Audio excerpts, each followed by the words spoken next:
them all around Geelong. I'm here to tell you how football... Good morning and welcome again to the GDFL Footy Show, coming to you from Geelong on a very cool Saturday morning. Big round of matches last weekend.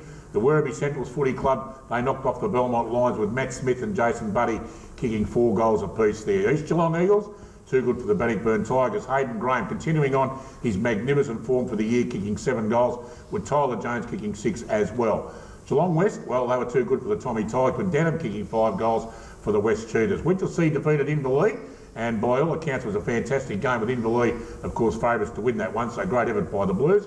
The Anarchy Blues, well, Anarchy Roos, I should say, they were too good for the Cry Devils, with Corey Collins was best on the ground for the Roos Footy Club. And the 94.7 match of the day out at the Ring Road Recreation Reserve. We said it was going to be a blockbuster. It was an absolute beauty, with the Belpost Hill Panthers just too good for the North Geelong Magpies at the end of the day, with Ren Lovett and Steve McLeod, fantastic contributors to the Belpost Hill Footy Club. Hello, I'm Dick Philpott, and once again I've assembled some of the biggest names and brains in country football. Eradicate, adjudicate, communicate, but definitely not procrastinate. And the little man from the duck pond, he's not looking very happy this morning. I'm not sure what's wrong. Grubby Cations. G'day, mate. What's wrong, mate? Oh, g'day, mate. It's been a pretty sad week, actually. Yeah, old Doc Neeson died. Doc Neeson. See, he's obviously a Werribee bloke, because I go to my street medical practice in Geelong. You idiot. Doc Neeson. The Angels. Oh, him. Am I ever gonna see your face again? No, wait. Oh, we'll stop it there. That was the uncensored version, folks. Oh, well, that was the censored version. But you idiot. Oh, no, Doc died, did he? Yeah, brain cancer. Oh, I'm sorry. There's no hope of you ever getting that. Gee. Go on, keep going. What about the other bloke? You better introduce him. Shut up, Grubby. I'm Compberry. We'll give you brain cancer. As Alex Tigani, g'day, mate. Good to see you, Dick. Alex, what? You know what I said? He wrecked it again. Oh, you're a complete idiot. Personally, with 70s music, I was always more of a Saints fan, but back to GDFL footy, North Geelong has faced defeat. What does it feel like, Dick? Well, I'll tell you all about it in a minute, Alex. We're going to throw to the ladder first, because you've got to follow the script, mate. There it is on the TV. And, of course, Belpost Hill, they are on top.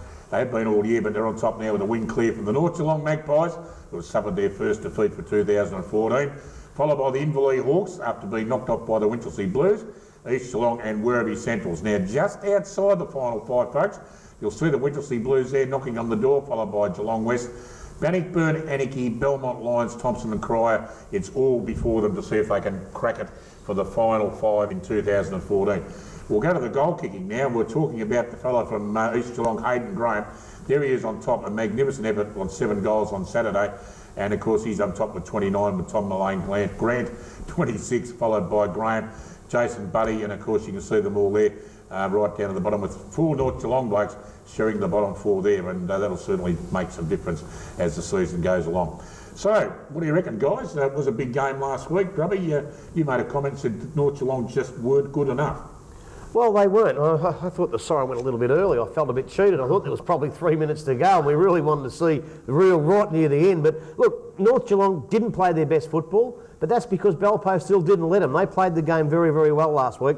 And look, I thought that North Geelong would go through undefeated and win the flag, and we'll just, don't worry about this year, we'll go next year. Well, what Belpost still have done now is actually said, right, we're here too. I reckon the timekeeper fell asleep or something, because we fell on top of the button because it only went for about 26 minutes or something. Sorry, before you keep going, yes. Well, I see your sheet over there, Ren Lovett and Steve McLeod. That's fair enough, and I don't know why I'm doing this, but Luke Parker was sensational. He was as good as both of those players on the day, and had they won, he'd have been best on the ground. He was sensational, down, back and up forward. You're trying to give me out a favourite, North Geelong, eh? Fair dinkum. I would have mentioned that, but no, that's all right.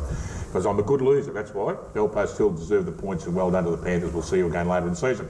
Now, speaking of winners, there we go on to that. Brett Gergich, the coach of the Belpost Hill Panthers, he caught up with Grubby after the game.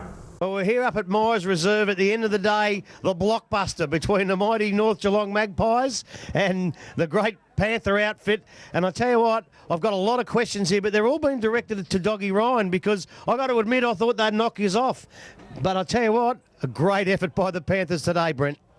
Yeah, well, that part of it was good. The effort was really good, but thought we made a few blunders throughout the day. And speaking of Doggy, he's probably in the same boat a bit. I think both teams probably haven't been used to the pressure we haven't played each other yet, and both really good sides and a lot of pressure on, big crowd and that sort of thing. So I think there's a few mistakes probably from both sides that both sides and coaches will probably look at trying to fix up over the next few weeks. Well, I guess that's probably due to the fact that the two sides on top are far and above the best two sides. You've both had reasonably easy 6 weeks, so all of a sudden coming up against a side that both of them are good as each other, that's where the mistakes probably were made. But you iron them out and they iron yours out, and it'll be even better game. I think he's playing them again last game of the year. Yeah, exactly. So we sort of chatted about that too. So both teams will get a lot out of it, and we'll see obviously some things we need, both teams need to improve on, and that's obviously going to be a really good game. But it's a long way away at the moment. We've got a lot of football to play and a lot of training to do. So we've just got to look through the video, obviously, and work out exactly what we need to do better, and there'll be plenty to work on, I reckon, after watching the video. Is it an anti-climax that you don't play them again until the last game of the year? No one else can beat you, so you can just have a bit of a party for the next 12 weeks? Probably trying to trick me a little bit there. But no, we know there's some other good sides that are going to get better too, and Winchelsea and Werribee and East Geelong, if you have a look at their side on paper, are as good as they've ever been. So and those teams will probably get better and better as the year goes on, and we definitely won't be taking those sides lightly. Mate, in today's game, I thought early North Geelong held the ascendancy, but you just kept yourself in and you just hung in there. Obviously, you kicked crooked. If you had to kick the ball straight, a couple of 50 and 100-metre penalties, you probably could have been further in front come three-quarter time.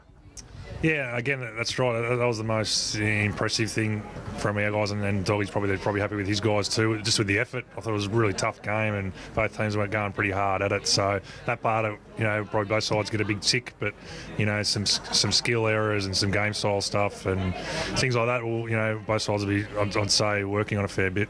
Now, we know all about the Belpost Hill players. We've seen them in finals and that for the last few years. But one bloke that's the first time I've seen in a Belpost Hill jumper, I thought he was the bloke that got you back in the game. Stephen McLeod was absolutely fantastic. He got you back in the game. Obviously, it's a team effort, but it's a great effort by him coming over from Thompson.